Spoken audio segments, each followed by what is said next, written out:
Dianggap tak punya mobil oleh rekan kerja karena sering naik taksi, mereka tak tahu kalau ayahku pengusaha taksi. Halo Bunda. Apa kabar Bunda semuanya? Sebelum masuk ke ceritanya, jangan lupa subscribe terlebih dahulu ya. Setiap pagi, aku, Dinda, selalu datang ke kantor dengan taksi. Bukan karena aku tidak mampu membeli mobil pribadi, tapi lebih karena kebiasaanku yang sudah mendarah daging. Aku menikmati kenyamanan tanpa harus repot mencari parkir yang sulit, apalagi di kawasan kota yang selalu macet. Rasanya lebih tenang dan efisien jika bisa duduk santai di dalam taksi, menyerahkan urusan kemacetan kepada sopir, dan menikmati perjalanan sambil mempersiapkan pikiran untuk hari yang sibuk di kantor. Tidak ada stres memikirkan kendaraan yang terparkir jauh, atau khawatir soal biaya perawatan mobil yang terus-menerus meningkat. Namun, kebiasaan ini justru sering menjadi bahan tertawaan rekan-rekan kerjaku, terutama Dita. Setiap kali aku memasuki kantor dengan taksi, Dita, dengan suara sinisnya, tidak pernah gagal melontarkan sindiran yang membuatku merasa terhina. Dinda, kapan beli mobil? Gajimu habis buat taksi terus. Goda Dita sambil tertawa kecil, mencoba mencairkan suasana, meskipun aku tahu jelas apa maksudnya. Saat itu, aku hanya tersenyum. Tentu saja aku tahu apa yang sedang dipikirkan Dita. Dia dan beberapa rekan kerjaku yang lain selalu berpikir bahwa aku adalah orang yang hidup pas-pasan, yang tak mampu membeli mobil karena gajiku hanya cukup untuk biaya taksi sehari-hari. Bahkan, seringkali aku mendengar bisik-bisik mereka di belakang, menyebutku sebagai orang yang selalu terlambat karena tidak punya kendaraan pribadi. Padahal, kenyataannya, aku selalu tepat waktu. Aku tidak ingin menjelaskan lebih lanjut, karena bagi mereka, hal tersebut hanya akan terdengar seperti pembelaan yang tidak perlu. Mereka tidak tahu siapa aku sebenarnya. Aku bukan orang yang suka pamer, apalagi membanggakan apa yang dimiliki. Ayahku adalah pemilik perusahaan taksi terbesar di kota ini. Sejak kecil, aku sudah terbiasa dengan gaya hidup yang jauh dari kesulitan materi. Namun, aku memilih untuk tidak memperlihatkan kenyataan itu kepada rekan-rekan kerjaku. Ayah selalu bilang, orang yang benar-benar kaya tak perlu pamer. Kalimat itu selalu terngiang di telingaku setiap kali aku merasa ingin mengungkapkan siapa sebenarnya diriku. Sejak kecil, aku diajari untuk menghargai orang lain tanpa melihat status sosial atau materi. Ayah dan ibu selalu menekankan pentingnya kerja keras dan kesederhanaan. Mereka ingin aku tumbuh menjadi orang yang bijaksana, yang tidak terbuai dengan kemewahan dan gemerlap dunia. Meskipun ayah adalah seorang pengusaha sukses yang memiliki armada taksi yang sangat besar, aku dibesarkan dengan nilai-nilai yang jauh dari kesombongan. Aku tak pernah diajarkan untuk memamerkan kekayaan yang kami miliki.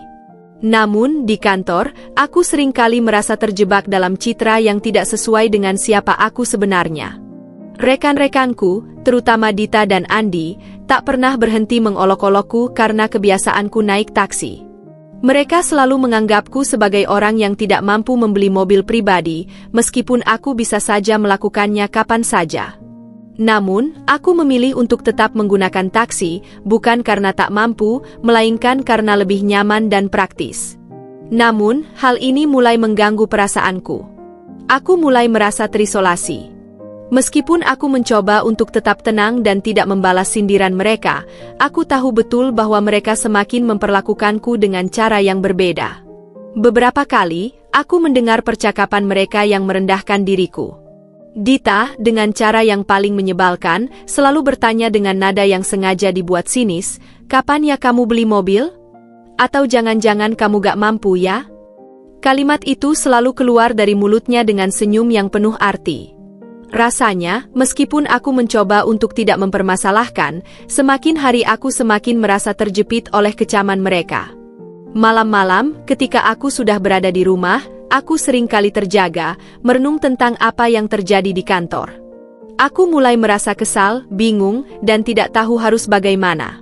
Aku tahu bahwa mereka tidak mengerti keadaan sebenarnya, namun ada sesuatu dalam diriku yang merasa tidak adil. Mengapa aku harus disalahpahami hanya karena kebiasaan yang mereka anggap aneh? Mengapa mereka merasa lebih baik hanya karena memiliki mobil? Padahal, kenyataannya, aku bisa saja membeli mobil mewah kapan saja, namun aku memilih untuk tidak melakukannya. Pernah suatu kali, saat Dita sedang berbicara dengan rekan lainnya di ruang makan, aku mendengar dengan jelas kalimatnya yang menusuk hati. Kalau dia beneran kaya, masa sih cuma naik taksi terus? Bisa aja beli mobil kan? Tapi kenapa selalu memilih taksi ya? Biar kelihatan sederhana kali. Mendengar itu, hatiku teriris. Dita dan yang lainnya tak pernah tahu bahwa aku sengaja tidak memamerkan kekayaan keluargaku. Disinilah aku mulai menyadari bahwa tidak ada yang benar-benar tahu tentang siapa aku. Mereka hanya melihat apa yang mereka inginkan untuk dilihat, dan dalam pandangan mereka, aku hanyalah gadis biasa yang hidup dalam bayang-bayang ketidakmampuan.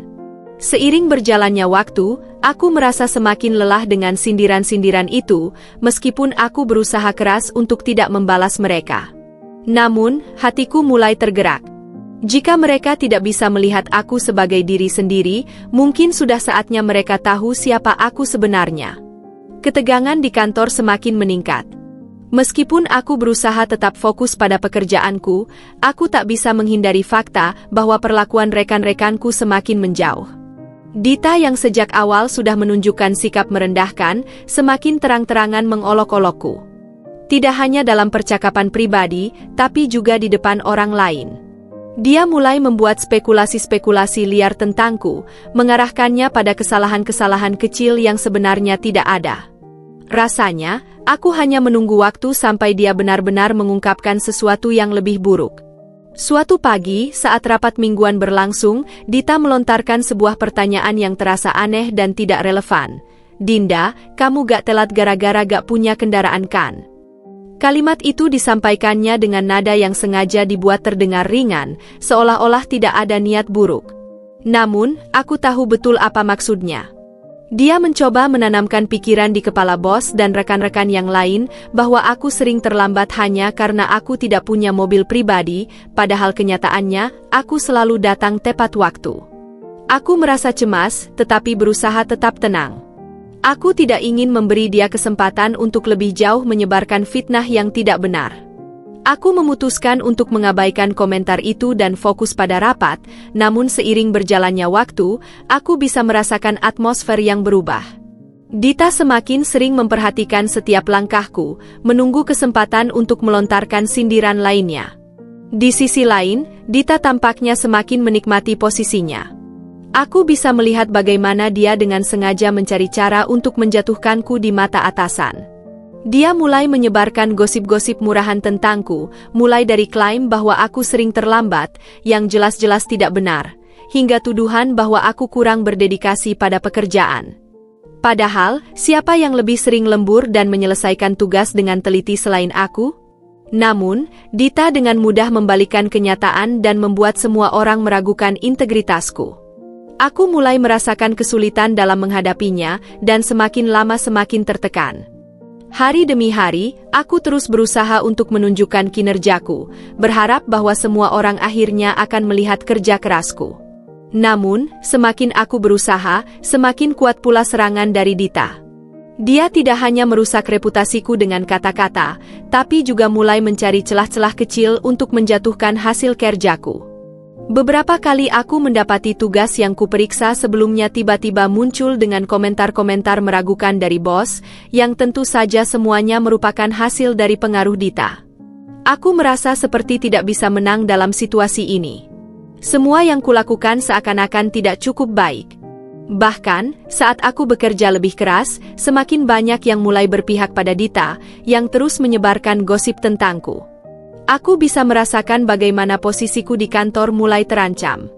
Tidak hanya karena kelakuan Dita, tapi juga karena cara dia memanipulasi keadaan. Bos mulai memperhatikanku dengan cara yang berbeda, mungkin karena dia mendengar beberapa gosip yang beredar, meskipun aku tahu itu tidak benar. Perasaan frustrasi mulai membanjiri pikiranku. Aku merasa seperti sedang terjebak dalam perangkap yang diciptakan oleh orang lain, dan aku tidak tahu harus berbuat apa. Setiap kali aku berpikir untuk melawan, selalu ada rasa takut bahwa jika aku berbuat sesuatu, justru aku yang akan semakin jatuh dalam perangkap tersebut. Namun, di sisi lain, aku juga sadar bahwa jika aku diam saja, aku akan terus dijadikan sasaran oleh Dita dan rekan-rekanku yang terpengaruh oleh kebohongannya. Setelah beberapa minggu terjebak dalam permainan licik Dita, aku mulai merasa semakin tertekan. Rasanya seperti ada dua sisi dunia yang bertabrakan. Di satu sisi, aku mencoba untuk menjaga integritas dan melakukan yang terbaik dalam pekerjaanku, namun di sisi lain, aku harus menghadapi orang-orang yang jelas-jelas memanfaatkan kesempatan untuk menjatuhkanku. Salah satu dari orang-orang itu adalah Andi, seorang rekan kerja yang selalu berusaha menunjukkan dirinya sebagai orang yang baik hati dan peduli. Namun, aku segera menyadari bahwa dia tidak lebih dari seorang pemalu yang mencoba memanfaatkan kelemahanku. Segala sesuatu dimulai dengan tawaran baik dari Andi yang tampaknya penuh perhatian. Suatu pagi, saat aku sedang menunggu taksi di depan gedung kantor, Andi datang menghampiriku dengan senyum lebar, mencoba berbicara ringan seolah-olah kami sudah lama berteman dekat. "Dinda, aku lihat kamu selalu naik taksi.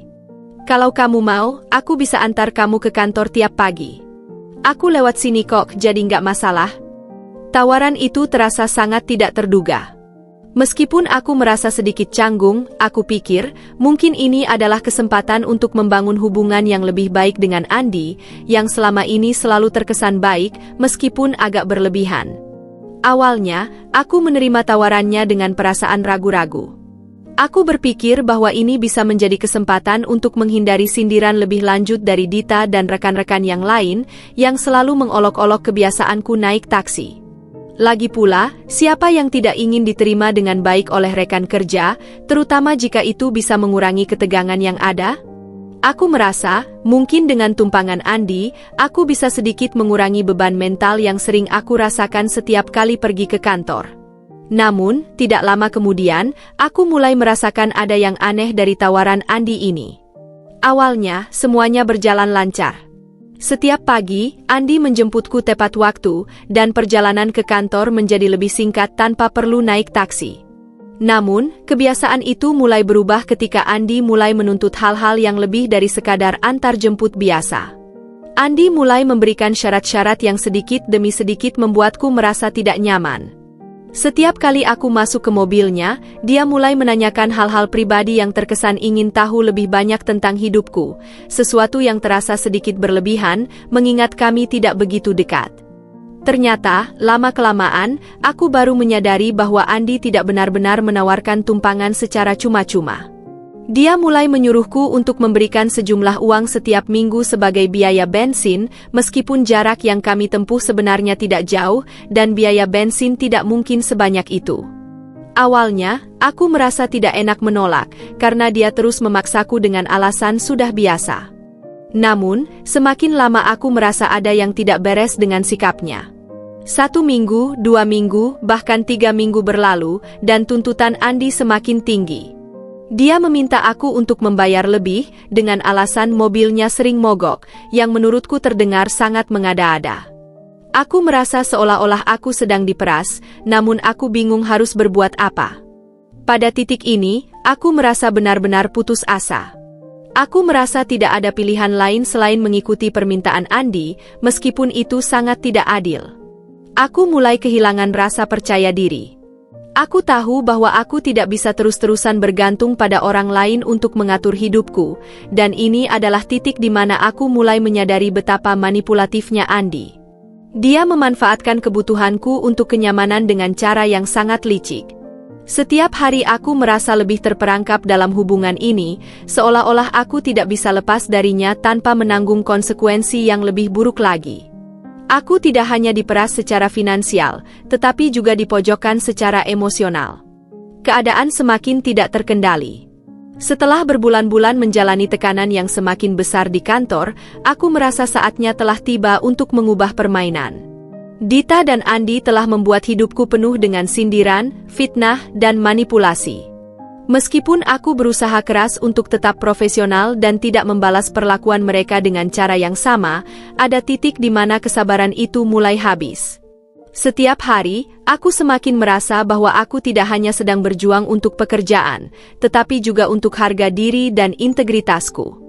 Aku tidak bisa terus menjadi sasaran orang-orang yang hanya ingin menumbangkanku.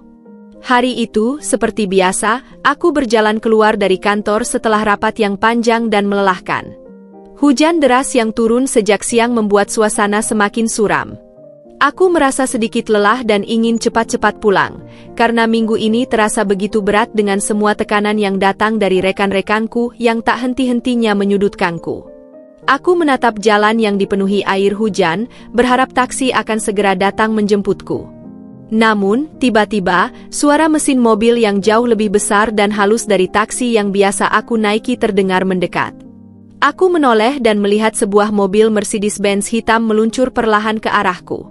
Sebelum aku sempat berpikir lebih jauh, pintu mobil terbuka, dan seorang pria mengenakan jas rapi keluar dengan senyum di wajahnya. Aku segera mengenali dia sebagai sopir pribadi ayahku, yang memang sering menjemputku jika ada urusan penting. Tetapi, saat itu aku sedikit terkejut, karena biasanya aku tidak diantar oleh sopir pribadi di hari-hari biasa seperti ini. "Mbak Dinda sudah siap pulang?" ujar sopir itu dengan nada ramah. Aku hanya mengangguk sedikit kebingungan, tapi tak sempat bertanya lebih lanjut. Aku memasukkan tas ke dalam mobil dan segera duduk di kursi penumpang belakang. Meskipun aku merasa sedikit aneh, aku tidak bertanya lebih jauh.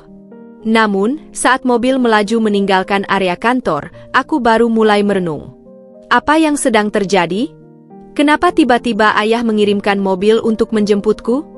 Aku mengingat beberapa hal tentang ayah yang sering mengingatkanku untuk tetap hidup sederhana, jauh dari sorotan publik dan gengsi. Ayah selalu menekankan bahwa hidupku bukan untuk pamer kemewahan, melainkan untuk membuktikan diri melalui kerja keras dan kemampuan. Jadi, kenapa kali ini dia mengirimkan mobil mewah untuk menjemputku? Ada perasaan yang mulai menggelisahkan dalam diriku, tetapi aku memilih untuk tidak menghiraukannya. Mungkin ini hanya kebetulan saja, atau mungkin ada sesuatu yang ingin ayah bicarakan dengan lebih serius. Perjalanan ke rumah pun terasa lebih cepat dari biasanya.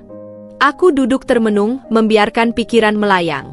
Namun, ketika kami sampai di depan rumah, aku merasa tidak enak hati. Aku tidak ingin terlalu terlihat mencolok. Aku tahu betul bahwa beberapa rekan kerja, terutama Dita dan Andi, pasti akan memperhatikan hal-hal kecil seperti ini. Aku khawatir jika mereka mengetahui bahwa aku diantar dengan mobil pribadi yang jauh lebih mewah dari taksi yang biasanya aku naiki, mereka akan mulai menyebarkan gosip-gosip yang lebih buruk lagi tentangku. Mereka pasti akan berpikir bahwa aku selama ini menyembunyikan kekayaan keluarga. Mereka mungkin akan semakin meremehkanku, atau bahkan merasa bahwa aku hanya berpura-pura hidup sederhana. Keesokan harinya di kantor, aku langsung merasakan atmosfer yang berbeda. Dita dan beberapa rekan kerja lainnya yang biasanya sibuk mengabaikanku, kini tiba-tiba menyapaku dengan cara yang agak berlebihan. Mereka tampaknya bersikap lebih perhatian, namun aku tahu bahwa ada sesuatu yang tidak beres. Dita yang biasanya begitu tajam dengan sindirannya kini tampak sangat ceria dan mencoba berbicara denganku lebih sering. Aku merasa seperti ada sesuatu yang sedang disiapkan, dan aku tidak salah. Tak lama setelah aku duduk di meja kerja, aku mendengar suara Dita berbicara dengan Andi, meskipun mereka tidak langsung mengarahkannya kepadaku. Kamu tahu nggak, kemarin Dinda pulang dengan mobil Mercedes. Kayaknya dia bukan cuma pakai taksi terus ya? Kata Dita dengan nada yang sangat jelas dibuat-buat santai, tapi aku bisa merasakan ada niat di balik kata-katanya. Aku merasa seperti ada pisau yang mengarah ke belakangku. Mereka mulai menebar gosip-gosip baru tentang aku, tanpa mengerti apa yang sebenarnya terjadi. Tentu saja, aku tahu mereka tak punya gambaran utuh tentang hidupku. Mereka hanya melihat apa yang mereka inginkan untuk dilihat. Mereka hanya mengira bahwa aku menutupi sesuatu yang besar dalam hidupku, padahal kenyataannya aku hanya tidak ingin memamerkan kekayaan keluarga yang sebenarnya bukan urusan mereka.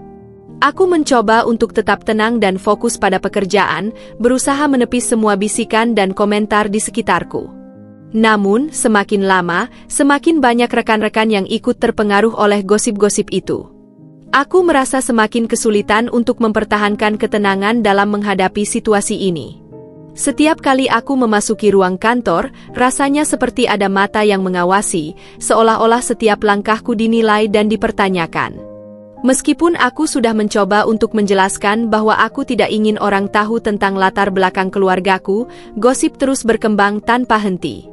Aku tidak bisa mengubah cara mereka melihatku, meskipun aku sudah berusaha hidup dengan sederhana dan tidak menyombongkan kekayaan. Namun, di balik semua rasa malu dan frustrasi itu, aku menyadari bahwa apa yang mereka pikirkan tentangku tidak penting. Ini bukan lagi tentang mereka, ini tentang aku dan bagaimana aku memilih untuk hidup. Aku mulai merasa bahwa semakin mereka memperlakukan aku dengan cara itu, semakin aku tidak bisa diam saja. Aku harus menunjukkan kepada mereka bahwa aku bukan sekadar apa yang mereka lihat dari luar. Mungkin mobil mewah yang menjemputku itu adalah cara yang tak terduga untuk membuka mata mereka, tapi aku tahu bahwa aku tidak akan membiarkan mereka terus-menerus menilai hidupku hanya berdasarkan apa yang mereka lihat di permukaan. Ini adalah waktuku untuk menunjukkan siapa aku sebenarnya, bukan siapa yang mereka kira aku adalah. Keesokan harinya, suasana di kantor terasa berbeda. Ketika aku memasuki ruang kerja, aku merasa bahwa segala sesuatu mulai terasa seperti lebih terbuka. Entah itu karena rasa canggung yang menggantung di udara, atau karena ada perasaan tidak nyaman yang tidak bisa disembunyikan lagi. Sejak kejadian kemarin, ketika aku diantar pulang dengan mobil Mercedes milik ayahku, aku mulai merasakan perubahan besar dalam sikap rekan-rekanku, terutama Dita dan Andi. Mereka yang selama ini begitu terkesan dengan citra seorang Dinda yang sederhana kini mulai melihat aku dengan cara yang berbeda. Mereka mungkin merasa bahwa selama ini mereka telah salah menilai aku, atau lebih tepatnya, mereka merasa bahwa mereka telah kehilangan posisi mereka untuk merendahkan aku. Aku bisa merasakan ketegangan itu di antara mereka, meskipun mereka berusaha untuk bersikap biasa. Namun, yang benar-benar mengejutkan bagiku adalah saat aku dipanggil oleh bos ke ruangannya. Biasanya, bos hanya memanggilku jika ada hal-hal penting yang berhubungan dengan pekerjaan, tetapi kali ini rasanya berbeda. Ada semacam aura keakraban yang membuatku sedikit khawatir. Aku merasa seperti ada yang tidak beres. Ketika aku mengetuk pintu ruangannya dan masuk, aku melihat bos duduk dengan wajah yang sedikit lebih serius dari biasanya.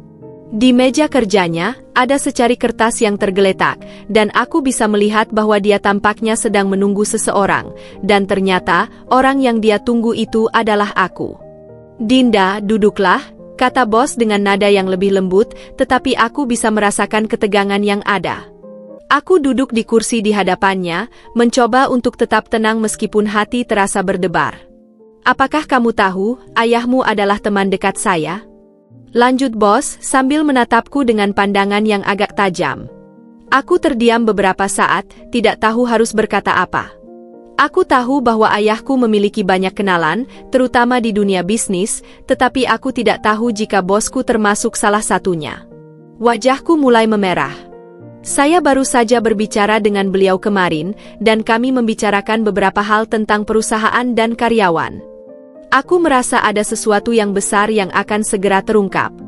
Meskipun aku tidak pernah berniat menyembunyikan kenyataan bahwa ayahku adalah seorang pengusaha taksi sukses, aku selalu berusaha menjaga jarak dengan hal itu, terutama di kantor. Aku ingin dikenal berdasarkan kinerjaku, bukan karena hubungan keluarga yang bisa membuat orang memandangku dengan cara yang berbeda. Jadi, ketika bos mengatakan hal itu, aku merasa seolah-olah aku baru saja ditarik masuk ke dalam sebuah pusaran yang tak bisa aku hindari. "Dan saya juga baru tahu bahwa kamu punya sopir pribadi tapi kamu lebih memilih naik taksinya ayahmu," lanjut bos sambil tersenyum tipis. "Sepertinya kamu selama ini menyembunyikan sesuatu, ya Dinda." Aku terdiam. Jantungku berdegup kencang. Ini bukan sesuatu yang aku rencanakan. Aku tahu bahwa meskipun aku berusaha untuk menjaga privasi, gosip dan rumor tetap bisa menyebar dengan cepat di kantor. Mungkin ini saatnya bagi bos untuk tahu bahwa aku bukan hanya sekadar pekerja biasa yang datang dengan taksi setiap hari.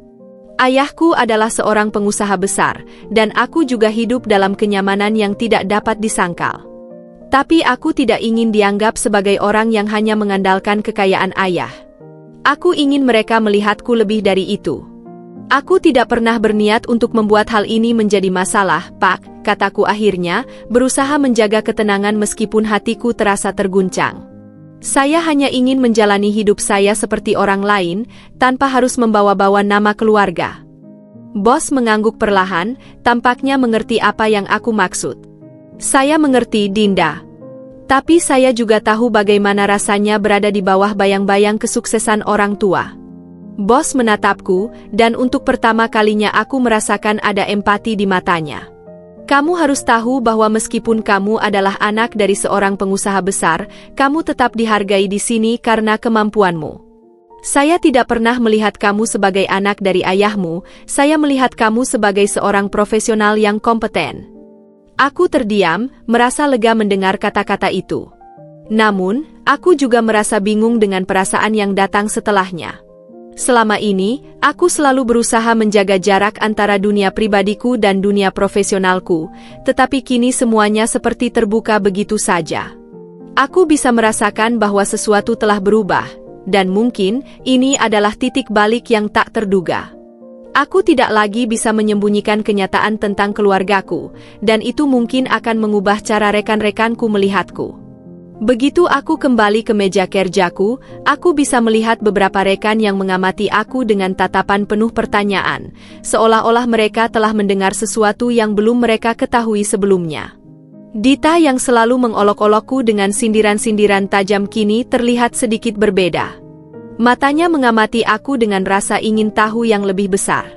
Bahkan Andi, yang biasanya sibuk dengan rencana-rencana liciknya, kini memperhatikanku dengan cara yang lebih tajam dari sebelumnya. Mereka tampaknya mulai menyadari bahwa aku bukanlah siapa yang mereka kira. Aku merasa mereka mulai menghubungkan titik-titik yang selama ini terpisah, dan mereka mulai berpikir bahwa mereka telah membuat kesalahan dalam menilai aku. Meskipun aku mencoba untuk tetap fokus pada pekerjaan, aku bisa merasakan ada perubahan besar dalam dinamika di kantor. Aku tidak tahu apa yang akan terjadi selanjutnya, tapi satu hal yang pasti, mereka kini tahu siapa aku sebenarnya. Dan itu membuatku merasa lebih kuat. Kini, bukan hanya sekadar pekerjaan yang harus aku pertahankan, tetapi juga harga diri dan integritas yang selama ini mereka anggap remeh. Aku sadar, ini bukan lagi tentang menjaga jarak antara kehidupan pribadi dan profesionalku, ini tentang menunjukkan bahwa aku bisa berdiri dengan kaki sendiri, tanpa bergantung pada apapun selain usahaku sendiri. Setelah pertemuan dengan bos yang mengungkapkan bahwa dia kenal baik dengan ayahku, suasana di kantor mulai berubah secara signifikan. Aku merasa ada rasa tidak nyaman yang terus menggelayuti. Terutama saat berhadapan dengan Dita, yang selama ini menjadi sumber sebagian besar masalahku. Rasanya, semua perilakunya yang menyebalkan dan penuh sindiran kini tiba-tiba terasa semakin tertekan. Sepertinya dia mulai menyadari bahwa posisinya di kantor tidak seaman yang dia kira, bahwa ada lebih banyak yang dia tidak tahu tentang aku. Meskipun dia berusaha bertindak biasa dan tetap menunjukkan sikap ramah, aku bisa merasakan ada ketegangan di antara kami yang sebelumnya tidak pernah ada. Namun, meskipun ada perasaan canggung yang menggelayuti hari-hariku, aku tak bisa menahan diri untuk tidak merasa sedikit puas. Rasanya, karma akhirnya mulai mendekat untuknya, meskipun aku tidak ingin terjebak dalam permainan balas dendam. Namun, aku tahu, tak ada yang lebih memuaskan daripada melihat seseorang yang selama ini merendahkanmu akhirnya merasakan akibat dari perbuatan mereka. Aku sudah cukup lelah dengan cara Dita memperlakukan aku. Setiap kali dia mengejekku dengan candaan pedas, atau menyebarkan gosip yang tidak benar, aku merasa semakin kesal. Dan meskipun aku mencoba untuk tetap profesional, ada kalanya perasaan itu meledak begitu saja. Namun, aku juga tahu bahwa aku harus berhati-hati. Aku tidak ingin menjadi seperti Dita, orang yang selalu mencari kesempatan untuk menekan dan menjatuhkan orang lain demi kepentingan pribadi. Jadi, aku memilih untuk menunggu momen yang tepat, sebuah kesempatan di mana Dita akan mendapatkan pelajaran dari sikapnya yang buruk itu. Kesempatan itu akhirnya datang ketika sebuah rapat besar diadakan di kantor, membahas proyek besar yang sedang kami jalani. Selama rapat, aku melihat dengan jelas betapa Dita mencoba untuk menarik perhatian bos dengan segala cara. Dia berbicara dengan penuh percaya diri, memamerkan data dan presentasi yang sebenarnya kurang lengkap dan bahkan cenderung dipaksakan. Namun, di tengah rapat, aku menyadari bahwa ada sesuatu yang sangat mencurigakan. Data yang Dita presentasikan tampaknya sengaja dimanipulasi. Beberapa angka yang seharusnya dikeluarkan dengan hati-hati justru tampak sangat mencurigakan, dan aku tahu ini bukan kesalahan teknis semata. Aku merasa bahwa dia memang sengaja membuat data tersebut terlihat lebih baik daripada kenyataannya, dan itu bisa merugikan proyek kami, bahkan bisa berakhir pada kerugian besar bagi perusahaan. Rasa kesal mulai merambat ke dalam diriku. Ini adalah titik di mana aku merasa sudah cukup. Aku tidak bisa membiarkan perilaku jahat Dita terus berlanjut tanpa ada konsekuensi. Saat rapat berlanjut dan Dita dengan percaya diri terus menguraikan angka-angka yang seolah-olah sempurna, aku memutuskan untuk berbicara. Dengan hati-hati, aku mulai menyebutkan beberapa data yang tidak sesuai, menjelaskan dengan tenang tapi tegas di depan bos bahwa ada kejanggalan dalam laporan yang baru saja dipresentasikan. Aku memberikan bukti-bukti yang menunjukkan bahwa ada beberapa bagian yang dipalsukan. Bahkan, aku mengonfirmasi dengan beberapa rekan lain di tim yang juga merasakan ketidaksesuaian dalam angka-angka yang ditampilkan. Semua orang dalam ruangan terdiam, dan wajah Dita langsung memerah. Dia terlihat sangat terkejut dan jelas tidak siap dengan serangan yang datang begitu tiba-tiba. Bos yang sebelumnya terlihat ragu, kini menatap kami berdua dengan sangat serius. Dita, apakah ini benar? Tanya bos, suaranya tajam. Dita hanya diam, wajahnya semakin memerah. Tidak ada yang bisa dia katakan. Aku tahu bahwa saat itu, dia mulai merasakan betapa besar kesalahan yang telah dia buat. Tapi aku juga sadar, dia pasti akan berusaha menutupi jejaknya dengan segala cara. Namun, semuanya sudah terlalu jelas, dan tidak ada jalan keluar. Dengan cara yang tenang dan penuh keyakinan, aku menunjukkan bagaimana manipulasi data ini bisa berdampak pada seluruh proyek dan integritas perusahaan. Pada akhirnya, bos memutuskan untuk menghentikan rapat dan melanjutkannya dengan penyelidikan lebih lanjut. Setelah rapat selesai, aku merasa lega. Setidaknya, aku sudah melakukan yang benar. Tetapi aku juga tahu, ini bukan akhir dari segalanya. Dita pasti akan mencari cara untuk membalas dendam, atau mungkin mencoba memutarbalikkan fakta agar dia tidak dianggap bersalah. Namun, saat aku kembali ke mejaku, aku merasakan sebuah perasaan yang sulit dijelaskan. Rasanya seperti sebuah babak baru dalam hidupku telah dimulai. Aku tidak lagi merasa takut atau cemas akan apa yang akan terjadi. Aku merasa percaya diri, karena aku tahu bahwa keadilan akhirnya mulai bekerja. Dita yang selama ini menganggap aku sebagai sosok yang mudah direndahkan, kini pasti merasa tertampar dengan kenyataan bahwa ada orang yang tidak takut untuk membela diri dan kebenaran. Aku merasa tidak perlu lagi menundukkan kepala atau membiarkan orang lain menghancurkan harga diriku. Keesokan harinya, meskipun Dita mencoba untuk berlagak biasa, sikapnya sudah tidak bisa disembunyikan lagi. Semua orang tahu bahwa dia telah melakukan kesalahan besar, dan meskipun dia mencoba untuk berdalih, kerusakan yang ditimbulkan sudah terlalu besar. Bos langsung mengambil tindakan tegas dan memutuskan untuk memberikan sanksi keras atas perbuatannya. Dita yang dulu sering berbicara dengan penuh kekuasaan dan merasa tidak terkalahkan, kini harus menghadapi kenyataan bahwa perbuatannya akhirnya membawa konsekuensi. Aku merasa puas, bukan karena aku ingin melihatnya jatuh, tetapi karena aku tahu bahwa tindakan jahat tidak akan pernah bisa bertahan lama. Karma memang selalu menemukan jalannya. Dita akhirnya harus menerima akibat dari perbuatannya sendiri, dan itu adalah pelajaran besar bagi semua orang di kantor. Setelah insiden dengan Dita, aku merasa seperti angin segar berhembus ke dalam kehidupanku. Meski masalah dengan Dita belum sepenuhnya selesai, aku mulai merasa lebih tenang. Tetapi, seperti yang aku duga, Andi tidak tinggal diam. Jika ada satu orang yang selalu mencari cara untuk memanfaatkan situasi demi keuntungan pribadinya, itu adalah dia.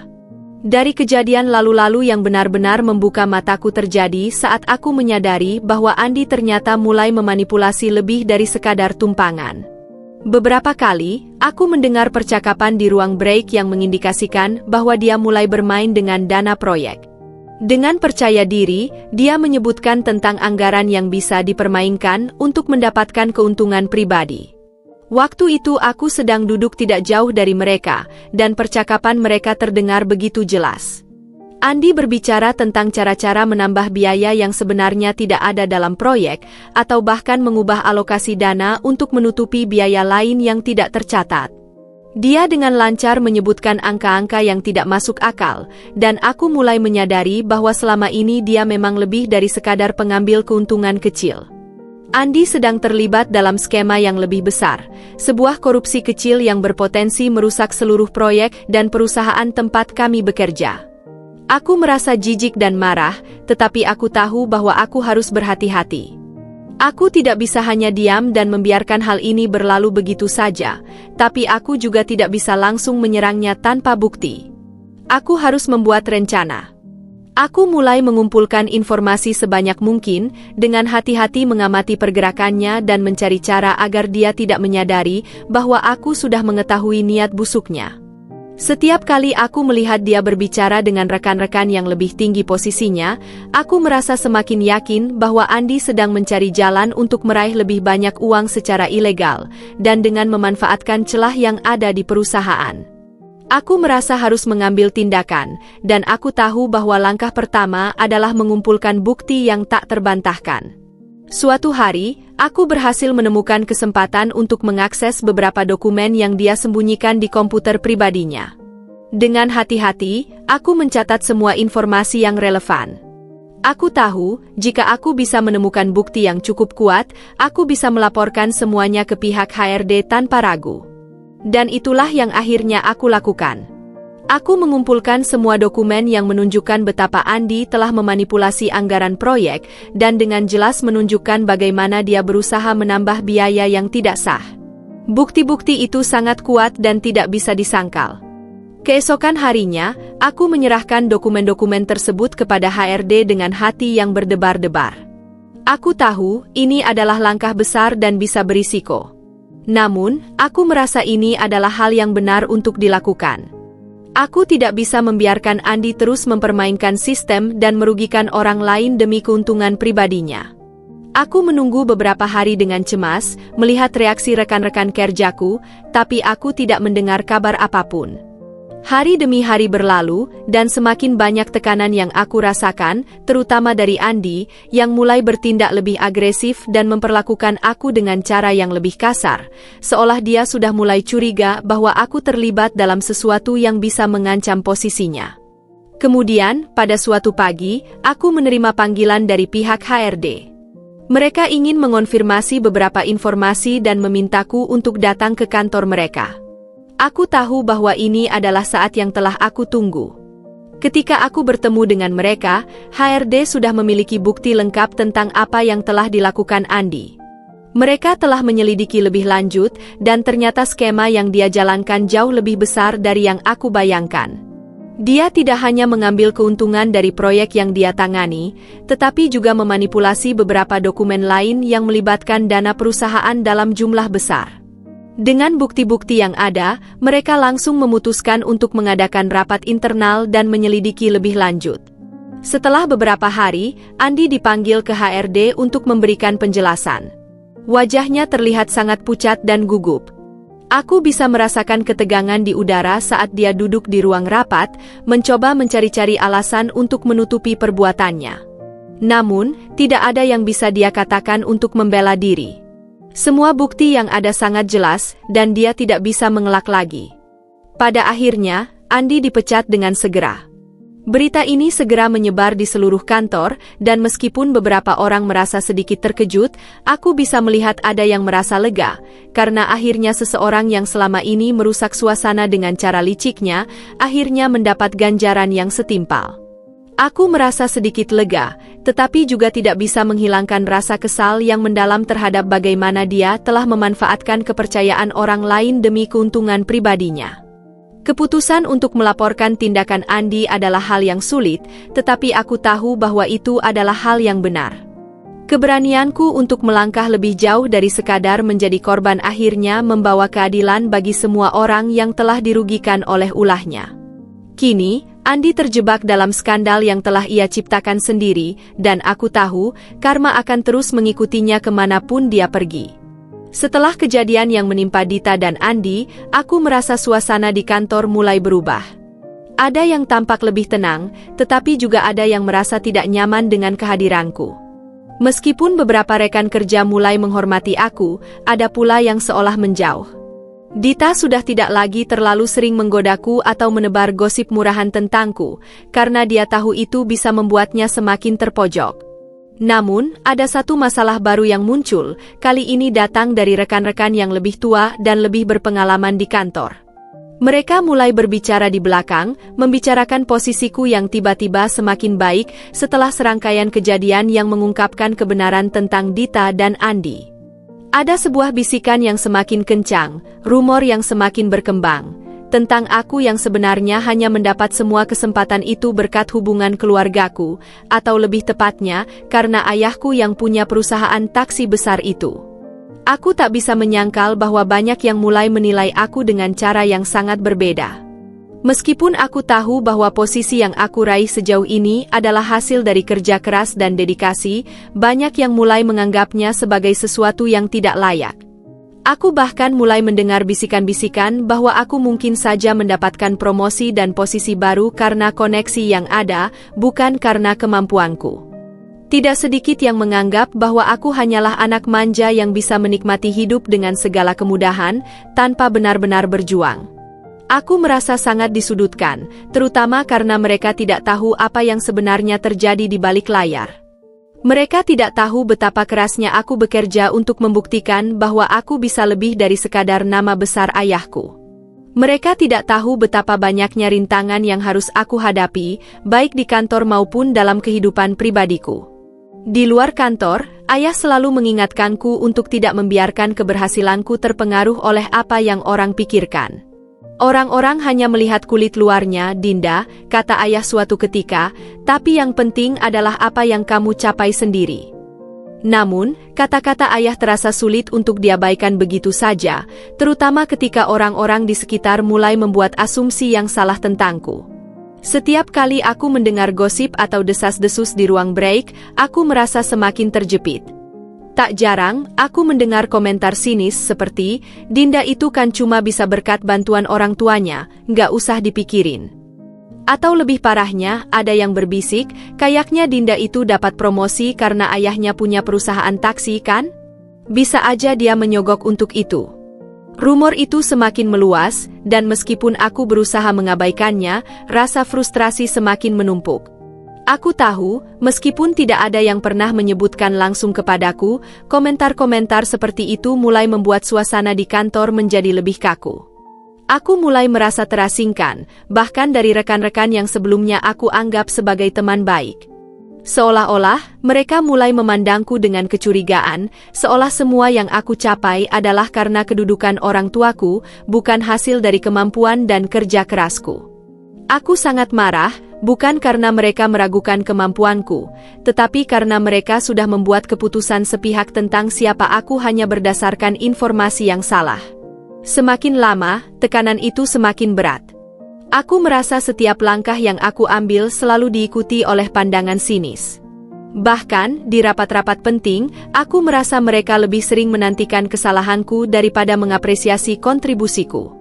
Ini bukan hanya masalah pekerjaan, tetapi sudah menyangkut harga diri. Aku merasa semakin terjebak dalam citra yang tidak bisa aku lari darinya.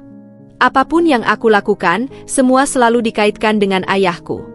Ketika aku memberikan ide untuk proyek baru, beberapa orang mulai menanyakan, apakah ide ini datang dari ayahmu?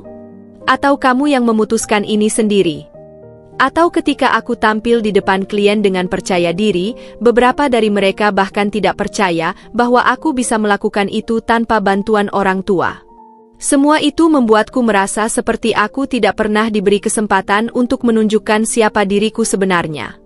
Aku tahu, aku tidak bisa hanya diam dan membiarkan hal ini terus berlanjut. Aku harus menunjukkan bahwa aku pantas berada di sini, bukan karena siapa orang tuaku, tetapi karena apa yang telah aku capai dengan usahaku sendiri. Dengan penuh tekad, aku memutuskan untuk menghadapi semua tuduhan dan gosip itu. Aku mulai lebih aktif berbicara di depan rekan-rekan kerja, bukan hanya tentang proyek, tetapi juga tentang visi dan ambisiku sendiri dalam pekerjaan. Aku tidak lagi bersembunyi di balik keberhasilan ayahku, tetapi justru menghadapinya secara langsung. Aku menjelaskan bahwa kesuksesan yang aku raih adalah hasil dari kerja keras selama bertahun-tahun, bukan pemberian atau sogokan. Dengan cara ini, aku berharap mereka bisa melihatku dengan cara yang berbeda. Namun, meskipun aku mencoba untuk lebih terbuka, ada saja yang tidak puas. Beberapa orang masih menganggap bahwa aku hanya beruntung memiliki ayah yang kaya dan berpengaruh. Bahkan, di beberapa kesempatan, aku mendengar beberapa komentar di ruang rapat yang lebih mirip tuduhan, seperti, "Dinda pasti dapat posisi ini karena ada yang bayar." Aku merasa kecewa, karena meskipun aku sudah mencoba menunjukkan dedikasi dan kemampuan, beberapa orang masih melihatku sebagai anak yang hanya duduk manis menikmati kemewahan yang diberikan orang tuanya. Itu semua terasa begitu tidak adil, dan aku merasa sangat terpojok. Rasanya seperti semua yang aku lakukan selalu dicurigai, seolah-olah tidak ada yang bisa aku capai dengan usahaku sendiri. Pada akhirnya, aku tahu satu hal.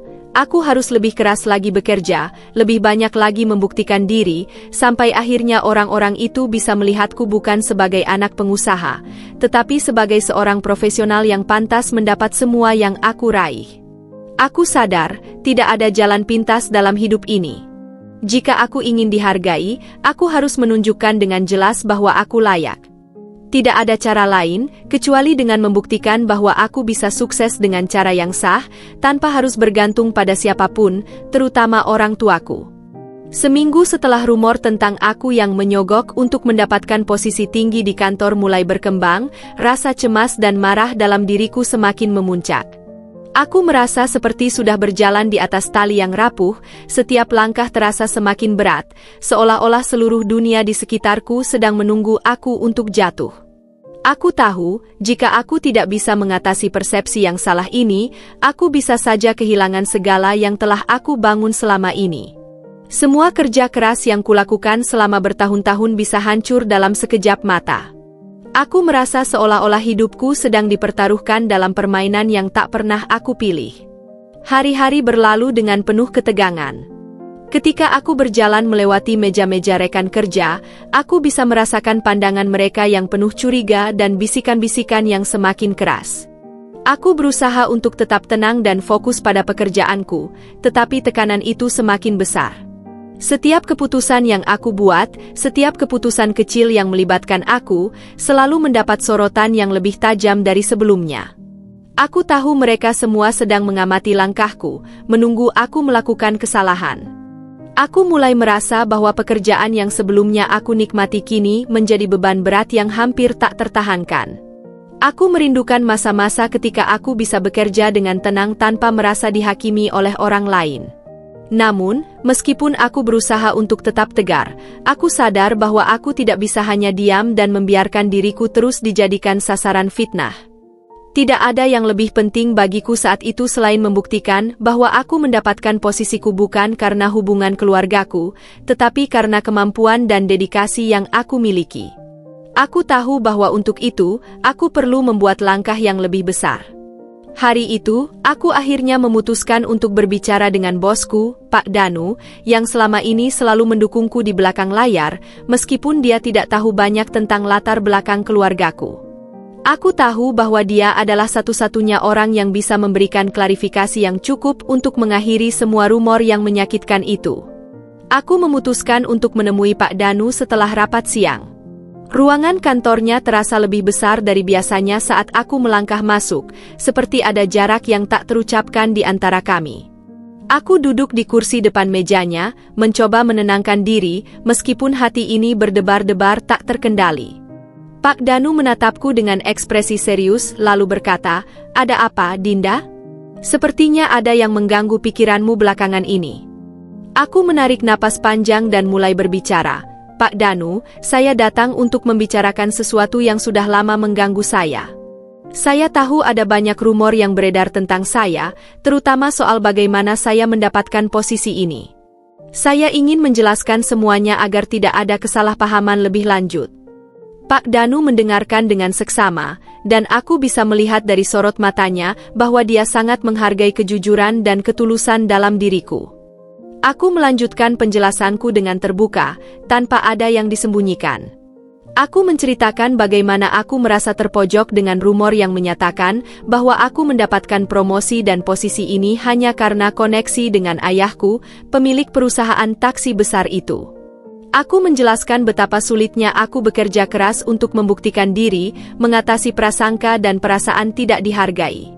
Aku juga berbicara tentang bagaimana aku merasa bahwa banyak orang di kantor yang tidak percaya bahwa aku bisa mendapatkan posisi ini dengan usaha dan kemampuanku sendiri.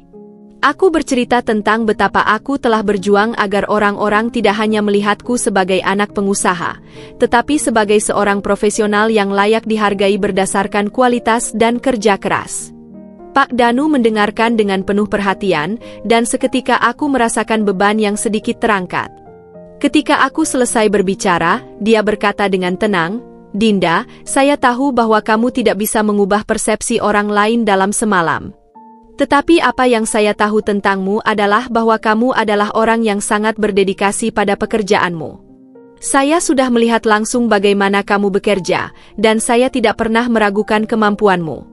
Saya tahu kamu bukan hanya anak pengusaha, tetapi seorang profesional yang sangat mampu." Aku merasa lega mendengar kata-kata itu, tetapi aku juga tahu bahwa ini belum cukup. Untuk mengakhiri semua ini, aku harus membuktikan lebih dari sekadar kata-kata. Pak Danu kemudian memberitahuku bahwa dia akan membantu mengklarifikasi situasi ini di depan seluruh tim manajer dan staf lainnya.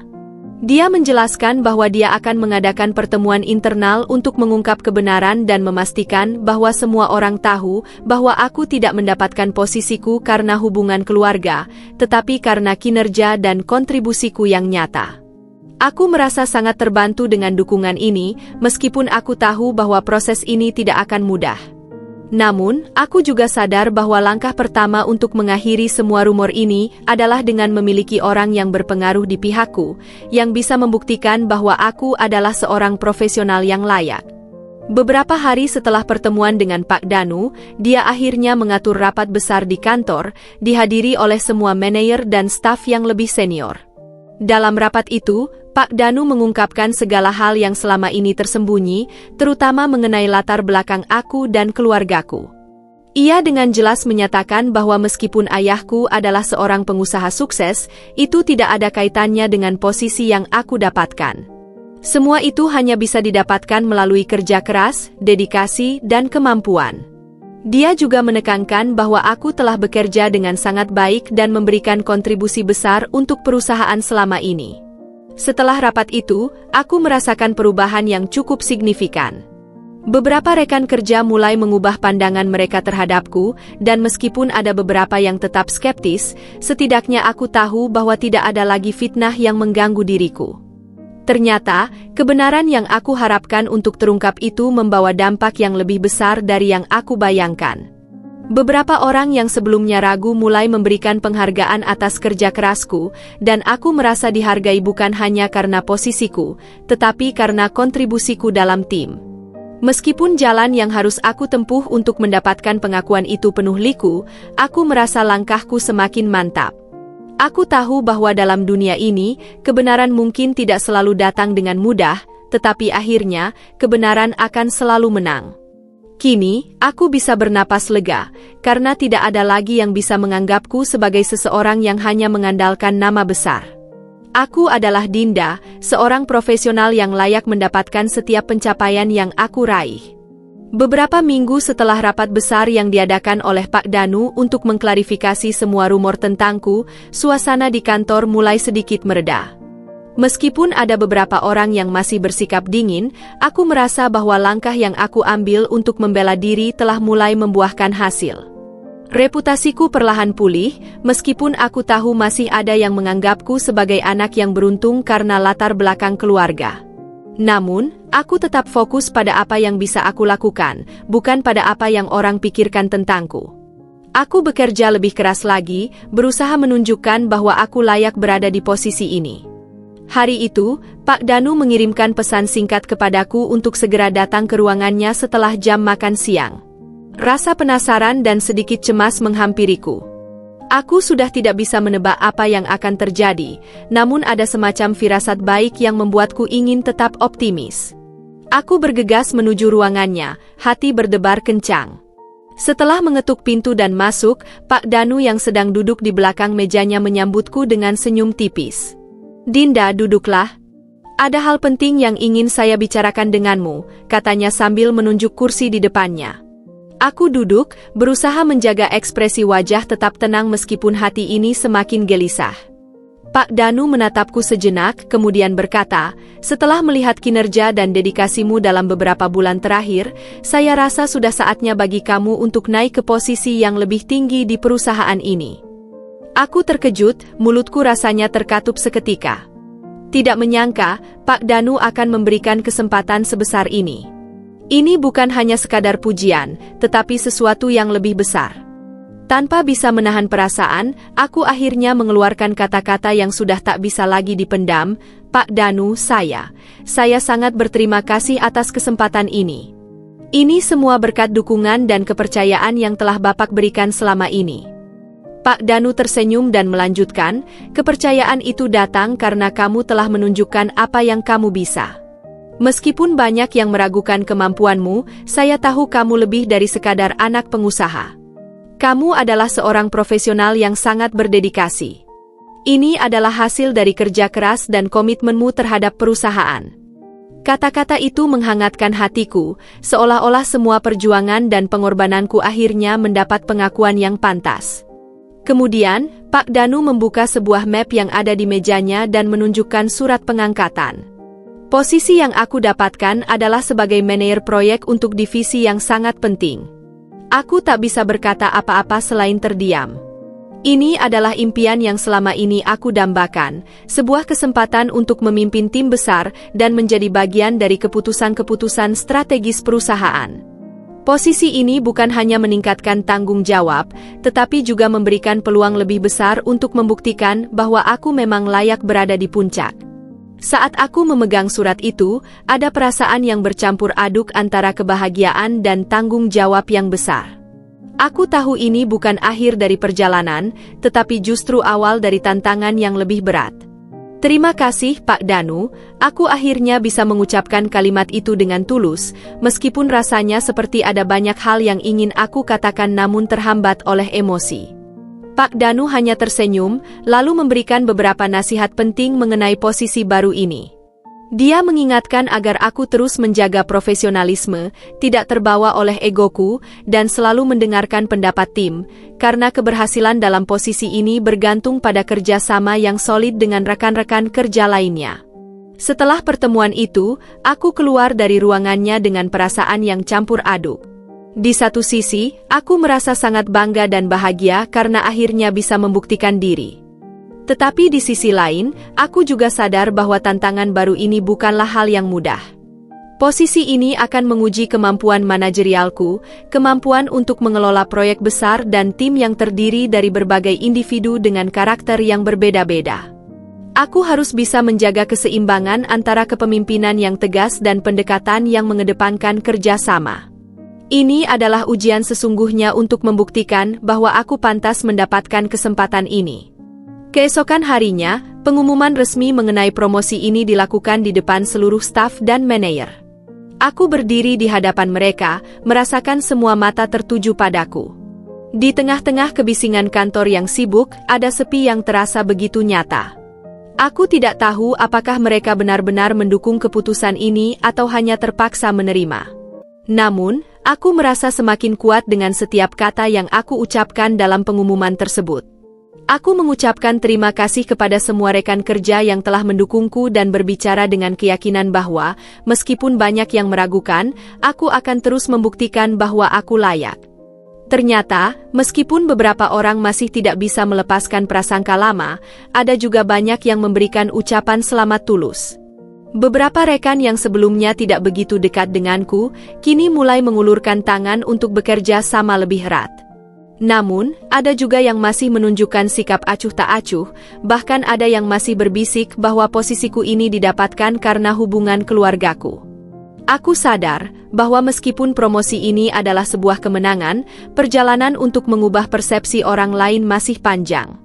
Tetapi satu hal yang aku pelajari, promosi ini bukan hanya tentang status atau kedudukan, tetapi tentang bukti nyata bahwa aku bisa mengelola tugas besar ini dengan baik.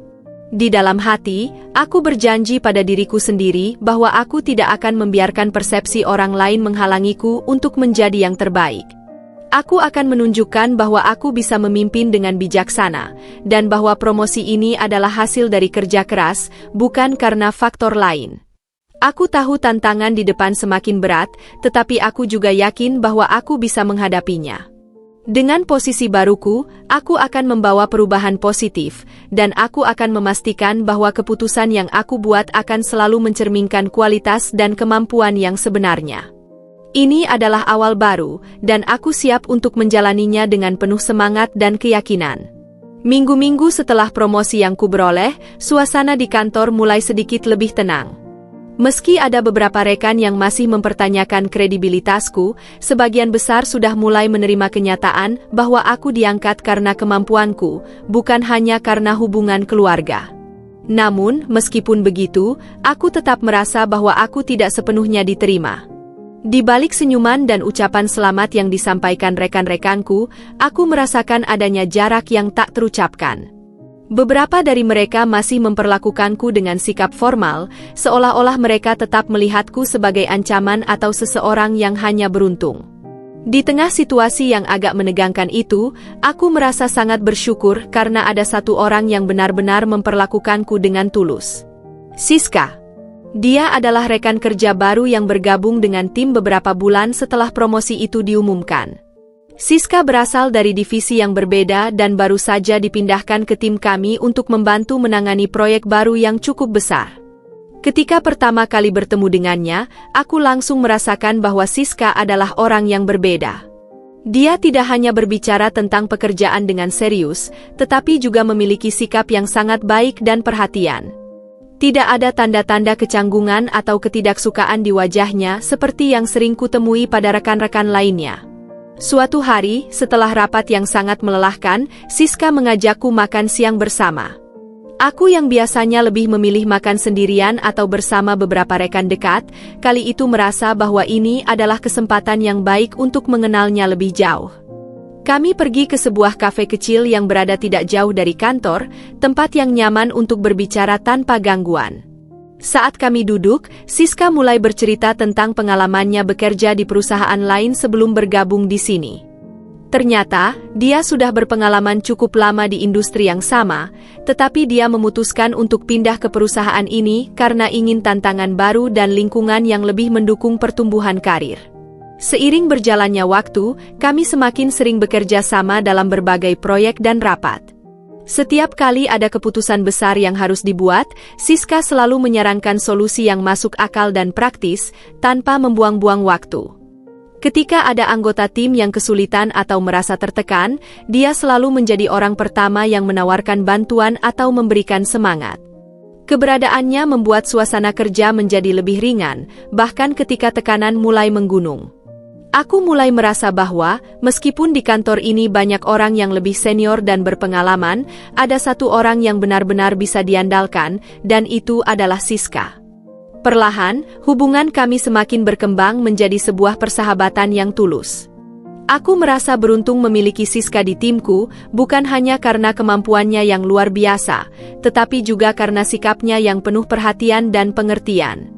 Dia mengajarkanku bahwa tidak perlu takut untuk menjadi diri sendiri, dan bahwa di tengah semua kompetisi dan ketegangan di kantor, ada hal yang lebih penting, memiliki teman yang bisa diandalkan dan mendukung kita, terutama saat kita merasa terpojok.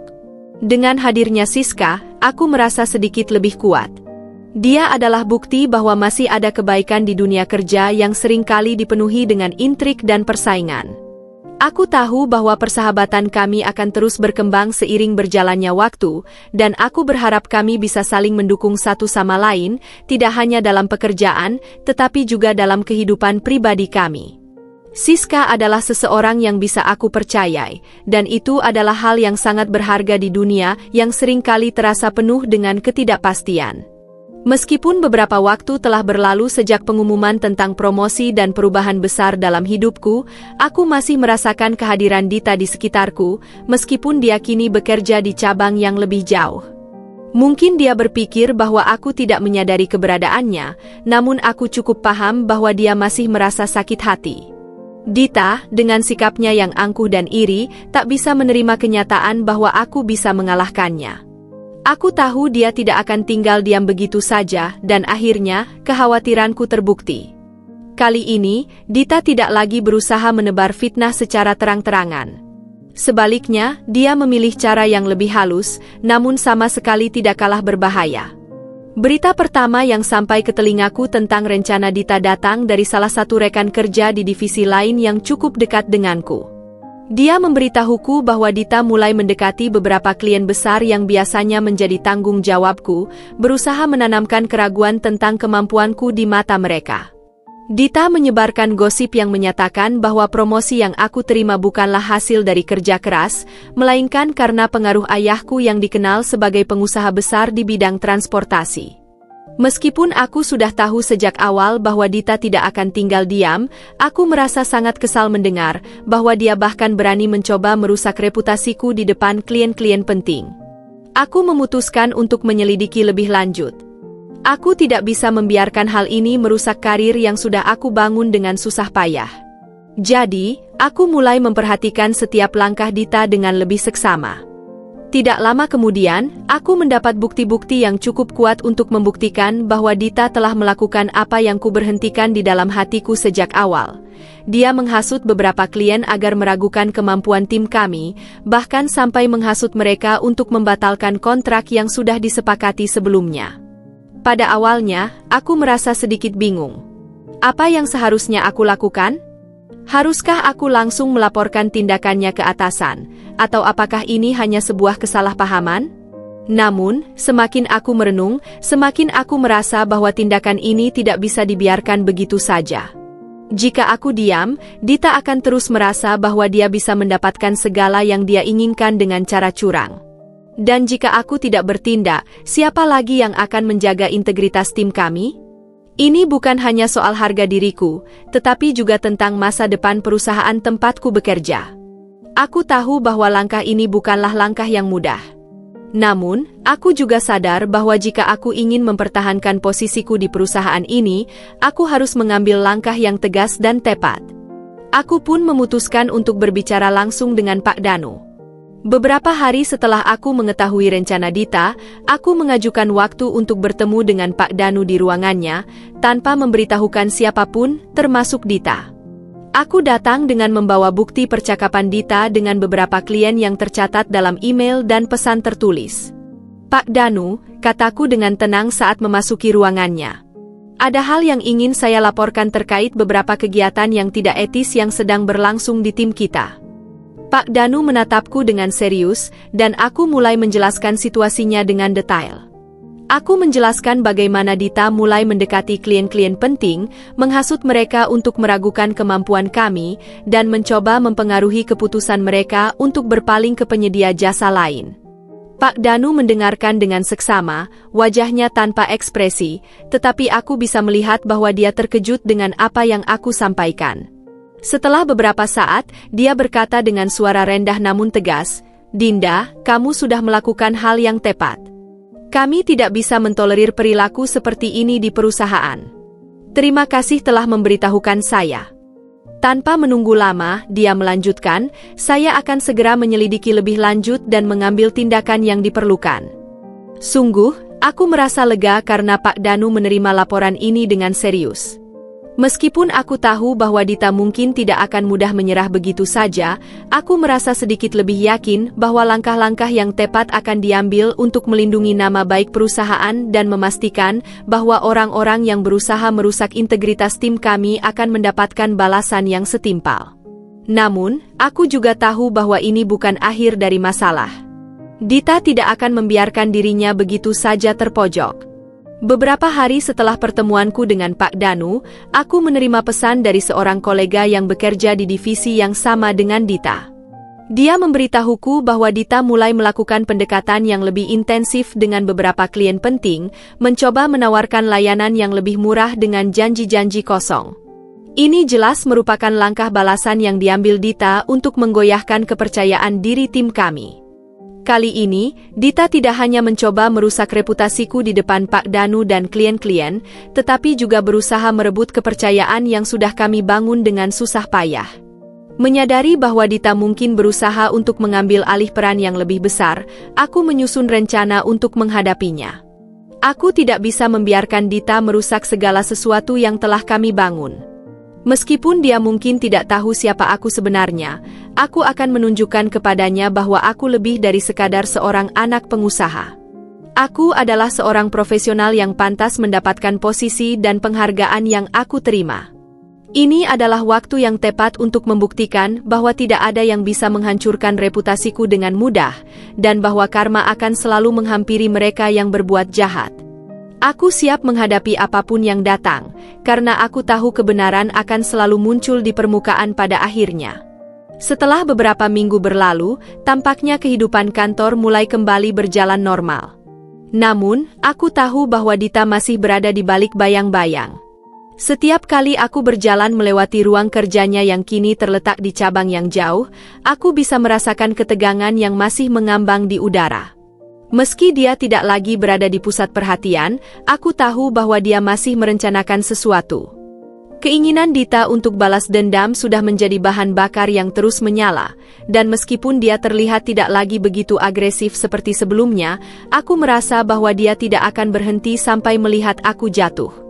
Karma, seperti yang sering kudengar, memang selalu datang. Tentu saja, aku tidak bisa sepenuhnya santai, meskipun aku merasa bahwa aku telah mengambil langkah yang tepat dengan melaporkan tindakannya ke Pak Danu. Namun, aku juga sadar bahwa meskipun Dita telah dipindahkan ke cabang yang lebih jauh, dia tidak akan berhenti menciptakan kekacauan jika dia masih memiliki kesempatan. Semua berawal dari laporan keuangan yang selama ini dikelola oleh Dita. Tanpa disadari oleh atasan dan rekan-rekannya, Dita ternyata telah melakukan manipulasi data keuangan yang cukup besar. Dia mengubah angka-angka yang seharusnya transparan dan mencatatkan transaksi fiktif, seolah-olah perusahaan kami mendapatkan lebih banyak keuntungan dari yang sebenarnya. Aku mendengar kabar itu dari salah satu rekan kerja yang memiliki akses ke informasi tersebut. Dia memberitahuku bahwa Dita sedang dipanggil oleh Pak Danu dan beberapa orang dari Departemen Keuangan untuk dimintai keterangan terkait manipulasi laporan keuangan. Hati kecilku tidak merasa senang dengan situasi ini, meskipun aku tahu bahwa apa yang Dita lakukan tidak bisa dibiarkan begitu saja. Beberapa hari setelah itu, berita mengejutkan lainnya datang. Dita telah resmi dipecat dari perusahaan, dan dia juga sedang menghadapi penyelidikan lebih lanjut terkait tindakannya dalam memanipulasi laporan keuangan. Meskipun aku merasa sedikit lega karena akhirnya dia harus menanggung akibat dari perbuatannya, aku juga merasa sedikit kasihan. Bagaimanapun, dia adalah orang yang pernah menjadi rekan kerjaku, meskipun cara-cara yang dia pilih untuk mencapai tujuannya tidak bisa dibenarkan. Dita, yang selama ini merasa bahwa dia lebih pintar dan lebih berkuasa, akhirnya jatuh karena keserakahannya sendiri. Ini adalah bukti bahwa karma tidak pernah salah alamat. Keinginan Dita untuk merusak orang lain demi mencapai tujuannya, terutama untuk membalas dendam padaku, telah membawa kehancuran bagi dirinya sendiri. Aku tidak bisa tidak merasa sedikit puas melihat akhirnya Dita mendapatkan apa yang seharusnya dia terima. Namun, aku juga tahu bahwa kejatuhan ini adalah pelajaran berharga bagi semua orang yang ada di kantor. Tidak ada yang bisa mendaki puncak dengan cara licik dan tidak adil tanpa akhirnya jatuh terjerembab. Beberapa minggu setelah pengumuman pemecatan Dita, aku melihatnya keluar dari kantor untuk terakhir kalinya. Matanya tidak tampak seperti biasa, penuh kebanggaan dan keyakinan. Kini, dia hanya terlihat kosong, seolah-olah dia sedang berusaha menerima kenyataan pahit yang telah datang menghampirinya. Tidak ada lagi senyum licik yang dulu selalu dia tunjukkan kepadaku. Semua orang di kantor akhirnya tahu bahwa Dita bukanlah orang yang bisa dipercaya, dan tidak ada satupun yang bisa menghalangi kejatuhan akhirnya yang sudah sangat pantas dia terima. Hidupku kini terasa lebih ringan, lebih damai, setelah melalui begitu banyak rintangan dan ujian yang datang dari orang-orang yang aku anggap rekan kerja. Setiap hari, aku merasa semakin yakin bahwa keputusan untuk tetap berpegang pada prinsip dan integritas adalah hal yang paling benar. Semua yang terjadi, dari tuduhan tidak adil yang dilontarkan Dita, hingga perlakuan tidak sopan dari Andi, semuanya seolah membentuk diriku menjadi pribadi yang lebih kuat, lebih bijaksana, dan lebih tegar. Kejatuhan Dita, yang telah merusak dirinya sendiri dengan keserakahannya, hanya mengonfirmasi apa yang selama ini aku yakini, bahwa karma memang tidak pernah salah alamat. Meski demikian, aku tidak pernah merasa bahwa kemenangan ini adalah milikku sepenuhnya. Tanpa pengalaman pahit yang kualami selama ini, tanpa konflik dan tantangan yang diberikan oleh Dita dan Andi, aku mungkin tidak akan pernah belajar seberapa pentingnya menjaga prinsip dan tidak terbawa oleh godaan dunia yang tampak menggiurkan.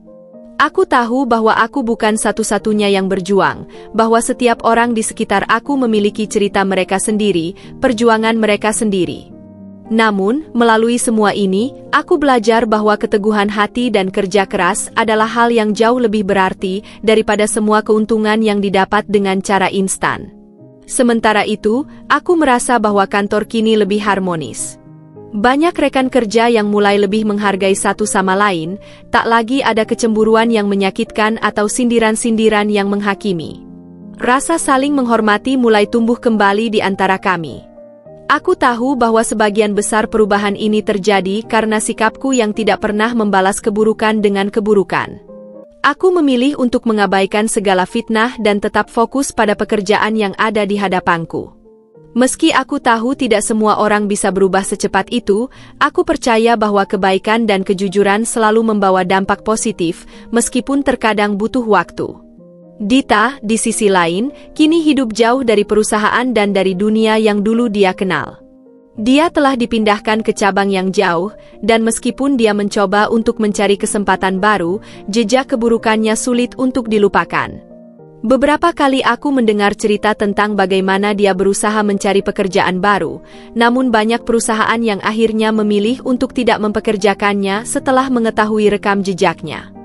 Ini adalah akibat dari keputusan-keputusan buruk yang dia ambil, dan meskipun aku tidak ingin melihatnya hancur sepenuhnya, aku tahu bahwa dia harus menghadapi konsekuensi dari apa yang telah dilakukannya.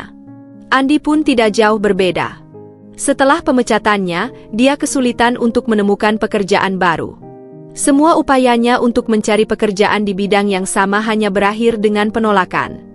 Kecurangan yang dia lakukan, serta cara dia memeras rekan-rekannya, akhirnya mengantarkan pada kehancuran karirnya. Aku tahu, meskipun aku tidak membalas dendam padanya secara langsung, karma selalu punya cara untuk menunjukkan dirinya.